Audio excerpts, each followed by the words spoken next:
Good afternoon, children. Today we are going to start this new chapter, which name is A Rupee Goes a Long Way. So here, as you can see, the chapter it's adapted from its original collection.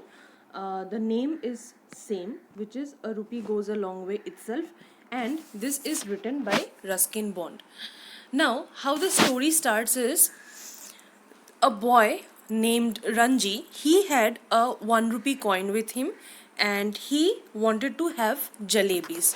So he went inside the Jumna sweet shop and he placed the coin on the counter and asked for jalebis, which will be within 1 rupee. So, when the coin was placed on the counter, the shopkeeper took the coin and he studied it carefully. He looked at it carefully and then he replied that that coin's no good. Okay, so Ranji was a bit confused and he said that, "Are you sure that the coin is of no use?"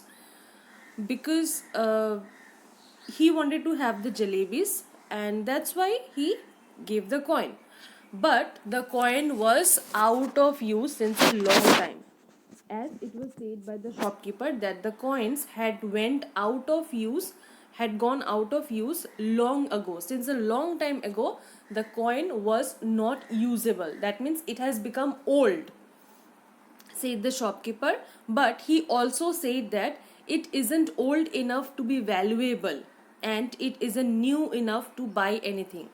No doubt the coin had become old, that Ranji would not be able to buy anything with that, but it was not old, it was not that much old that nothing could be buy with it. If he would exchange it and would get the new form of the 1 rupee coin, then maybe he would be able to buy something. So that's why he meant that it isn't old enough to be valuable and it isn't new enough to buy anything.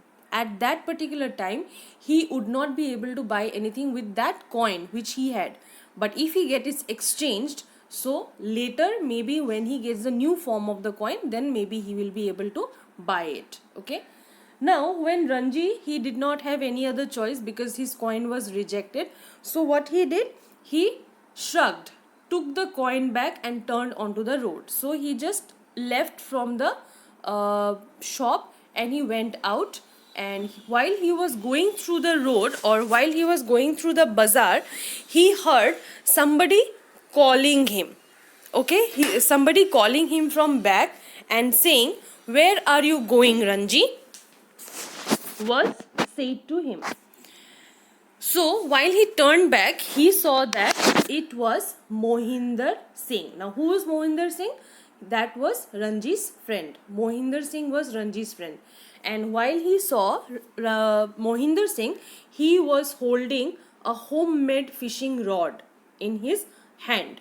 Mohinder Singh was having a fishing rod with him. So they had a conversation like, "Where are you going? Where you have been going?" So Ranji replied that, "I had not been going anywhere and I was just roaming here around." And Mohinder Singh replied on while he was asked, he said that, "I was not going anywhere. I am not going anywhere right now, but I was fishing in the canal all morning," because he had the fishing rod. So with that fishing rod he was fishing. Okay. Now, while they were talking, Ranji was staring at the fishing rod. Okay, his focus or his eyes were on the fishing rod. And then, after some time, he said that, "Will you lend it to me?" "You will only lose it or break it," Mohinder said, "but I don't mind selling it to you 2 rupees." Uh, Mohinder Singh, he said that, "I don't mind selling it to you, but what is the use of it? What will you do with it? You are not going to do anything. But anyways, that is not my point. I can sell it to you. I don't mind that, but you'll have to pay me 2 rupees." Now, remember, Ranji had only 1 rupee, right? And that too was also old enough. So, will that work? So he told it about to Mohinder Singh and he said that please let me see it. So he wanted to also see. Mohinder Singh also wanted to see the coin. So he took the coin and looked it over. I don't suppose it's worth much, but my uncle collects old coins. So while he also looked at the coin, he found that yes, the coin was old, but then he said that my uncle collects old coins. That means Mohinder Singh's uncle, he collected old coins. So somehow he will be able to get it exchanged.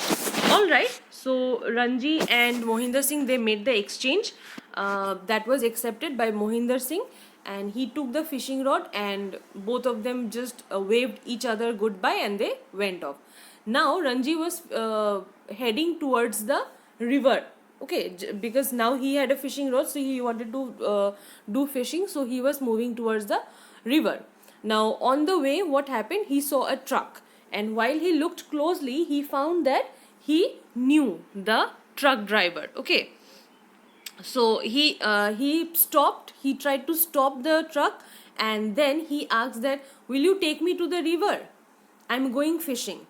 So he asked for help, that will you please get me off to the riverside.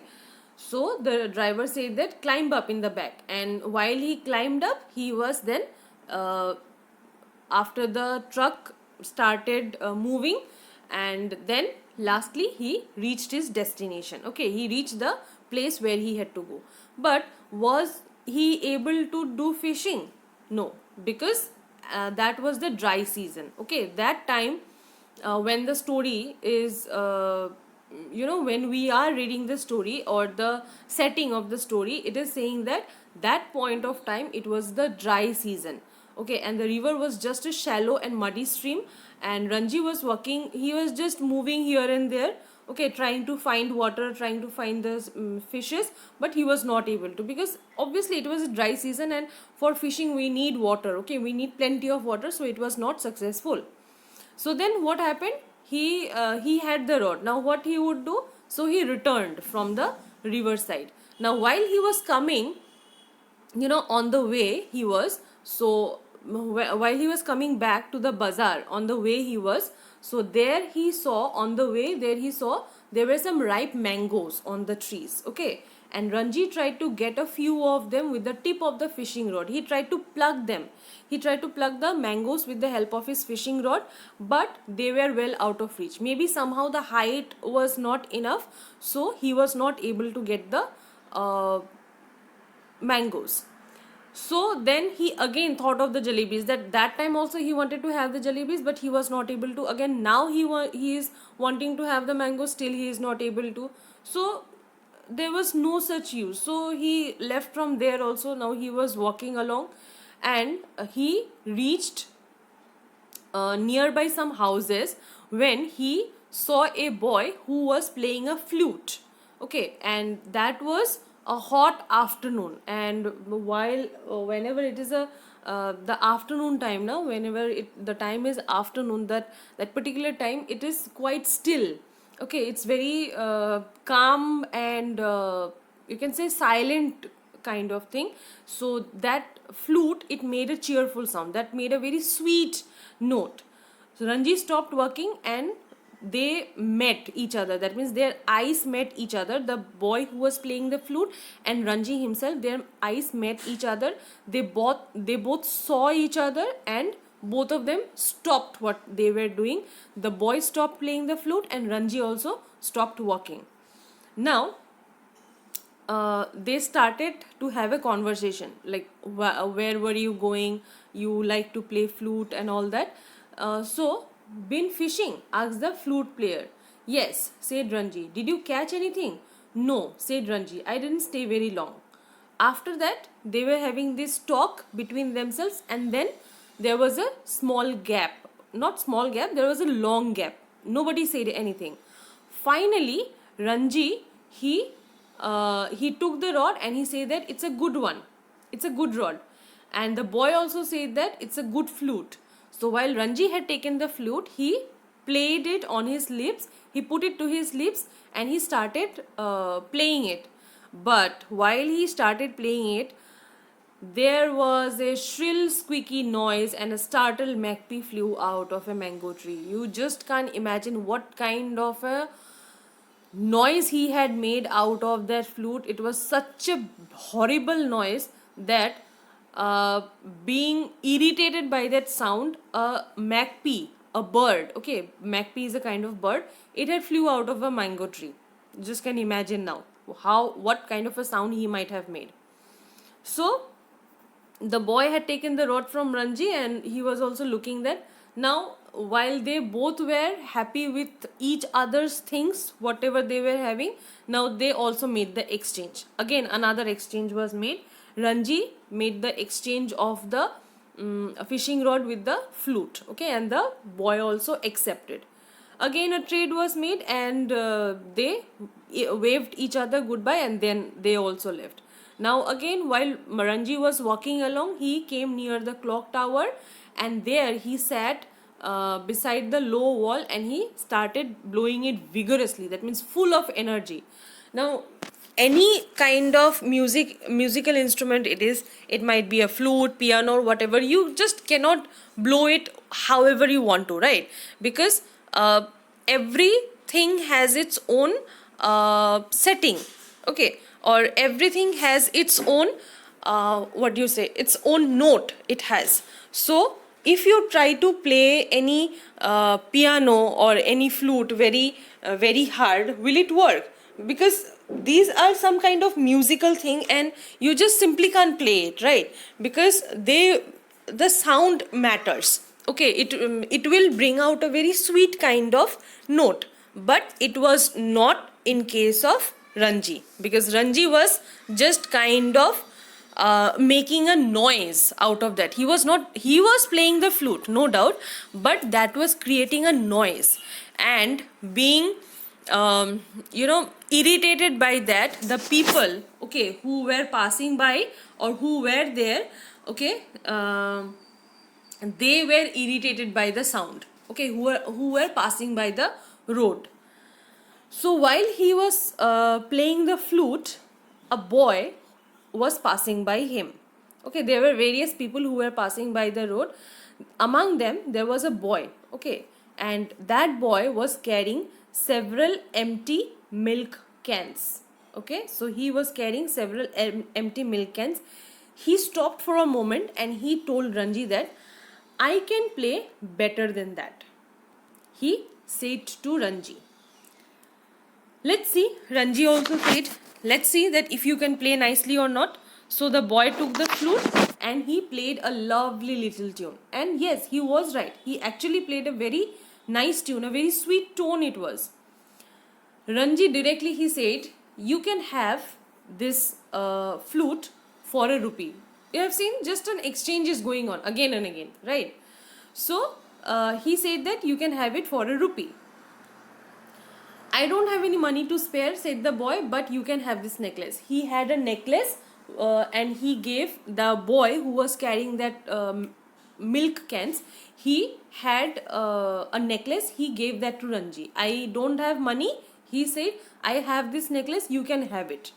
So he showed Ranji a very pretty necklace of and those necklaces stones, no, they were of all very bright colors. Okay, and he also informed Ranji that the stones are very precious and he had got them from the mountains near Tibet. Okay, Tibet is the name of a place. Now Ranji, while he looked at the necklace, he understood the stones had very little value, but they were pretty. Maybe sometime that will be able to work. So the boy left and Ranji was just about to push it inside his pocket, inside his trousers pocket, when he noticed that there was a girl who was staring at Ranji. Now who was that girl? That girl was Koki, and this girl Koki, she lived near Ranji's house. So they started while Ranji saw, he started to have a talk with her. Hello Koki, he said, what's that you have got, Ranji? A necklace. Would you like to have it? Oh, thank you, said Koki, clapping her hands with pleasure. While Koki was getting very happy that she was going to get the necklace, at that very moment Ranji said that you will have to pay me 1 rupee for it. 1 rupee, said Ranji. Oh, said Koki. She made a face, but Ranji was looking the other way. She thought, Koki thought that maybe she will get the necklace out of free of cost. Okay, she will not have to pay anything. But Ranji was not going to hear anything. He wanted the money. Okay, and why he wanted the money? Because he wanted to have jalebis. That was the main thing. Now, after spending some moments or some time, Koki kept staring at the necklace. Slowly, she opened a little purse, took out a shiny new rupee, and held it out to Ranji. Now, Ranji got the money. He handed her the necklace. While Ranji got the money, he handed out the necklace to Koki, and then he ran to the Jumna sweet shop. He placed the coin on the counter. He asked for jalebis, and the sweet seller, he gave him the jalebis by studying the coin, because it was okay now. Now while Ranji, he came back with the jalebis, he reached the clock tower and he saw that Koki was still waiting for him. Okay, and then what he said, oh, I'm so hungry, she said, giving him a shy smile. Now she had taken the necklace also, and she wants the jalebis also. Okay, so at last they sat side by side on the low wall. They sat where Ranji was sitting before, and they both completed the jalebis. That means they shared the jalebis between themselves. So this is all about the story of a rupee goes a long way. So that is what a rupee goes a long way is about, right? Rupee, from where it has started, now from one point to another point, it got exchanged, and then finally he got the rupee. Okay, and then he finally got to have the jalebis. So that is all about it. Hope you have liked the explanation, or you have understood. So that's all. Thank you.